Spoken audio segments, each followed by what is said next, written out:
क्या एक बेटी अपने घर के भी अंदर सेफ नहीं है? अगर घर के अंदर भी सेफ नहीं है तो आखिर जाए तो जाए कहाँ? एक ऐसी माँ है जो अपने ही बेटी को बाप के पास भेजती है।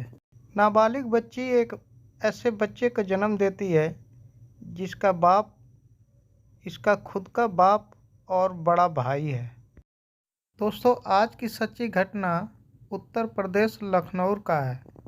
लखनऊ में नाबालिग एक लड़की अपने ननिहाल में रह के 10वीं क्लास का परीक्षा पास कर लेती है।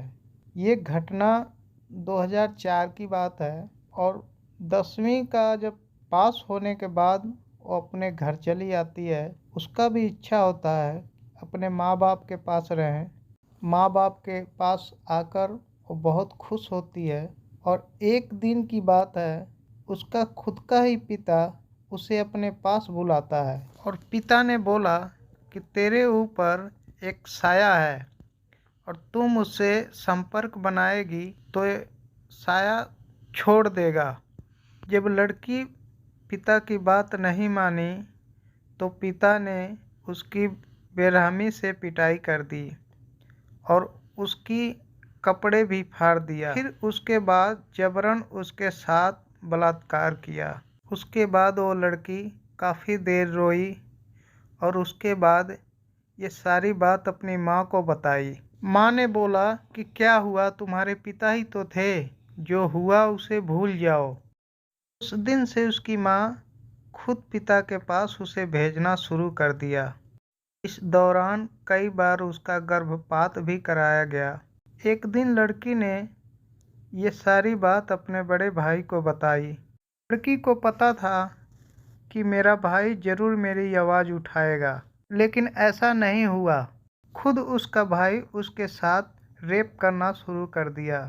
पारी पारा बाप और बेटे उसके साथ पिछले 7 सालों से रेप करते आ रहे हैं। माँ, पिता, भाई सब इसमें शामिल थे। वहीं छोटा भाई काफ़ी उम्र में छोटा था। जब भी वो आवाज़ उठाने की कोशिश करती थी तो उसे धमकाते थे कि तेरे छोटे भाई को जान से मार देंगे। इसलिए वो चुप रह जाती थी और इसी का मजबूरी का फ़ायदा तीनों उठाते थे।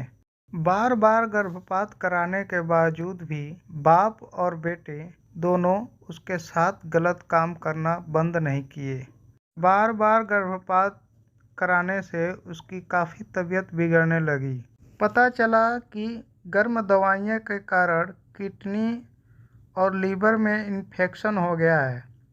जब माँ ने ये बात पिता को बताई तो पिता बोला कि अगर वह मर जाती है तो घर के आंगन में गाड़ देंगे और किसी को पता भी नहीं चलेगा। लड़की की तकलीफ हर दिन बढ़ती जा रही थी। घरवाले उसका इलाज भी कराना अब बंद कर दिए थे। लड़की का जब सब्र का बांध टूट गया तो लड़की ने सीएम के पास पहुंच गई। वहीं सीएम के सारी दास्तां सुनाई। सीएम के आदेश पर पुलिस ने पिता, भाई और मां को गिरफ्तार कर लिया और जेल भेज दिए। पीड़िता के अपराधियों को सज़ा तो मिली, लेकिन अब उसका सहारा बनने के लिए कोई तैयार नहीं था। इसके बाद रेप पीड़िताओं का सहारा देने वाली एक संस्था ने उसे सहारा दिया। विनीता और आशीष श्रीवास्तव मिलकर 13 साल से इस संस्था को चला रहे हैं।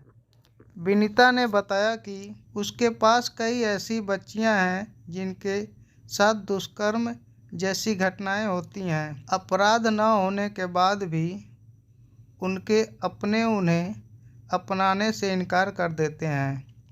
वह 18 साल तक बच्चियों को अपने पास रखने के लिए उसके बाद उन्हें कानूनी दूसरी संस्थाओं को सौंप देते हैं। दोस्तों, इस कहानी के बाद आपकी क्या राय है, ये हमें कमेंट में बताइएगा और हमारे YouTube चैनल को सब्सक्राइब कर दीजिएगा।